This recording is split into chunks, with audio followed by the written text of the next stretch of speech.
There's an article out today in the Washington Post. It came out last night at 7:37 by Joby Warwick. I think it's a pretty good article. I want to recommend How Russia Quietly Undercut Sanctions Intended to Stop North Korea's Nuclear Program. I do want to go on record this morning as saying that I don't want to say I told you so. We have worked on this for quite some time.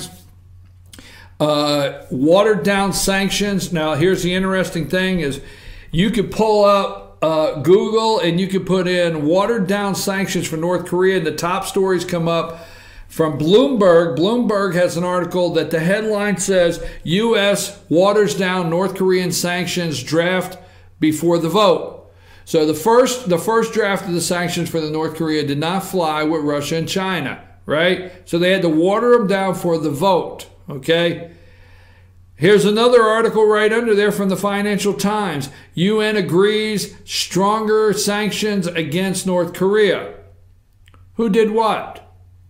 You can find different headlines on these articles, one right after another. But I've told you before, okay, this comes back from September 5th from Forbes magazine. There's all of them down through here. The Washington Post, so on and so forth. China and Russia, especially China. Why China will ultimately take North Korea's side after the H-bomb, okay? We talked about that.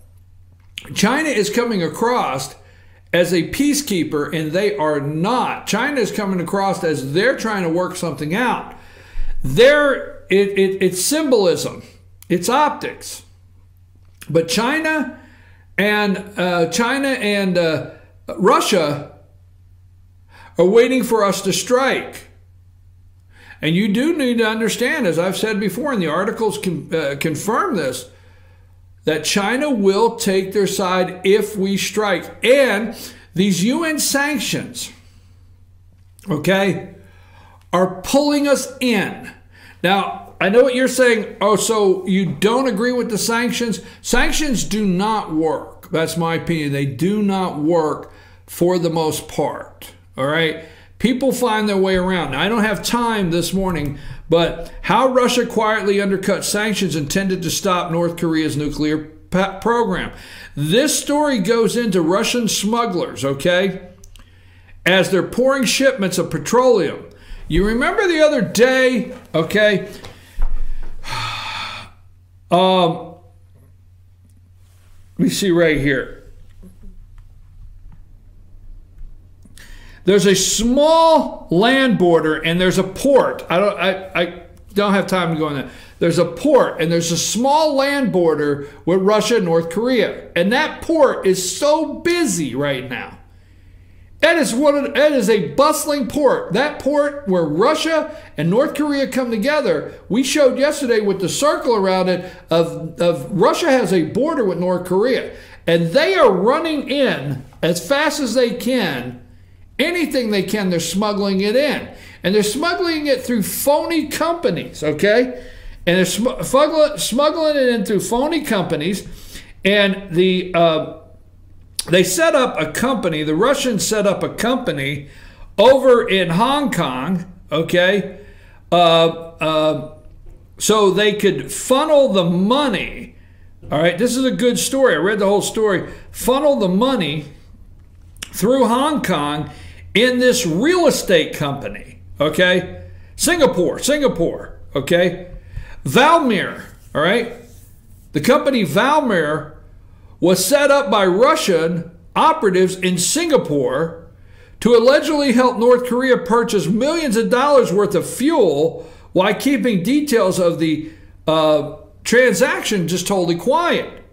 And I read this at 4 o'clock. This is a great article. Now, the thing is, here's the interesting thing. According to the documents, Valmir worked with other Russian partners to obtain contracts this year to purchase nearly $7 million worth of diesel fuel from a Russian supplier known as IPC between February and May. In each case, North Korean operatives wired the payments to Valmir in hard currency, US dollars. North Korea wired it in U.S. dollars, and Valmir, in turn, used the money to pay ICP for diesel tanker shipments departing the port. Okay? They do not want, the world does not want the North Korean won, I think it's called the won, is their currency. These are vulnerabilities here because the people of North Korea is doing business with want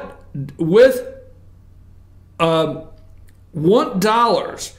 The people doing business with North Korea, they want dollars, okay? It was dollars that North Korea was attempting to send to Russia, and the Russians are not about to start taking North Korean won. Now, you cut the dollar from North Korea, and you may have something, but they are smuggling stuff in there. And the longer these sanctions go, and then this little whack job, Kim Jong-il, he will say, "Hey, you're starving our people. You're treating our people bad, not us. You see, if you would allow us to exist, and we're gonna send out another missile." So we got these sanctions that's causing pressure on them that Russia and China could care less about. Don't think they do. When you hear the headline, unanimous UN sanctions, like today, the UN's effective. Today, the UN has come out from under being nothing, and they're effective today. Why today? How did the UN become so effective overnight? Really? Oh, just saying. So when you say, hey, UN unanimously, Security Council increased sanctions against North Korea, I could care less. China and Russia are watering them down to the point that they can still smuggle and do what they do. We found these companies, they run the dollar until they stop that. Sanctions are drawing us in. We're the bad guys. We're the people. This is a humanitarian thing where we're the bad guys that's starving the people, not them, because if they could get food that we're keeping from them. So they launch missiles. Next thing you know, we do something. I'm just telling you, and China takes their side. Be careful, folks. North Korea is far from over. This is the toughest one on Donald Trump's plate, but please, let's try to remember that Donald Trump did not cause North Korea. Now, two things that's happening and I don't want to leave without. Number one, Steve Bannon slipped. I think he slipped, okay? I really do. Because if you go back, I have asked Congressman Doug Collins, I've asked every interview I've had with so many people, can Obamacare be fixed? Is there anything we can do to fix it? You remember Chuck and Nancy, right? Chuck and Nancy. You remember all the Democrats going on the morning show saying, yes, we understand there's some things that we need to fix, right? Pay attention to the 6 months of us getting set up out here, you and I in rural America, hearing Chuck and Nancy and their gang, the gang that went on all the shows. We can fix Obama. Dick Durbin, how, my God, what happens to you? But I'll tell you what happens to me. I see Dick Durbin show up and tell me Obamacare can be fixed. So all that we heard, Obamacare could be fixed. This came from the Democrats, folks. We are acknowledging there's some problems that we can address. Then we have Paul Ryan send the three-prong plan for reconciliation over to repeal. Then we have John McCain, the thumbs down McCain, okay, and Mitch McConnell that can't get it to the president's desk. Interesting. And then we have Steve Bannon say, fix Obamacare. There'll never be a clear repeal. Interesting. It's interesting. I think he let it out of the bag. That's my opinion. I really do. I've only got 3 minutes, and I try to cover as many subjects as I can. Call your congressman. I don't know what good it'll do, but make all the noise you can. We do not need to continue with this Iranian deal. Do not need.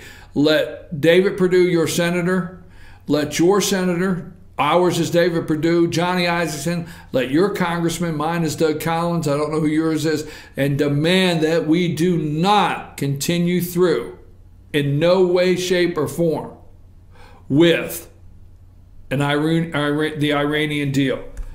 Trump tweeted out earlier a tweet from Donald Trump. One was the devastation left by Hurricane Irma. Irma was far greater, at least in certain locations, than anyone thought. But amazing people work hard. But here's the tweet I want to leave with this morning. Fascinating to watch people writing books and major articles about me, and yet they know nothing about me and have zero access. Fake news. Mr. President, all due respect, not to be arrogant, you know what's fascinating? What's fascinating is this show every day that does not have access to you and does not know the inner workings of the West Wing and do not claim to do pretty good at figuring out day to day what's going on, better than MSNBC. Right here in LJ, Georgia, we're more on top of it than MSNBC, CNN, ABC. We got them all beat. Now they got fancy ties and they got them glass top tables. They really do, and they got extra monitors and they got all the extras. But we got the facts, we got the truth, and we're bringing it to you every day. Fascinating to watch people writing books and major articles about me, Donald Trump, your president, and yet they know nothing about me and have zero access. Fake news. I'm your host, BKP. It's Tuesday. There will not be a 7. The Gilmer Bobcats had a off week last week, so tomorrow's show will be at Circuit World in Circuit World in Blue Ridge. Well, there's a Circuit World everywhere. So we'll be at Circuit World in Blue Ridge tomorrow night with Coach Pavo and the Rebels for a Rebel wrap-up. That's tomorrow night. And we hope everybody gets their power on and you're safe out there and we return to some normalcy in your area. You have a nice day. I'm your host, Richie. Take us out of here.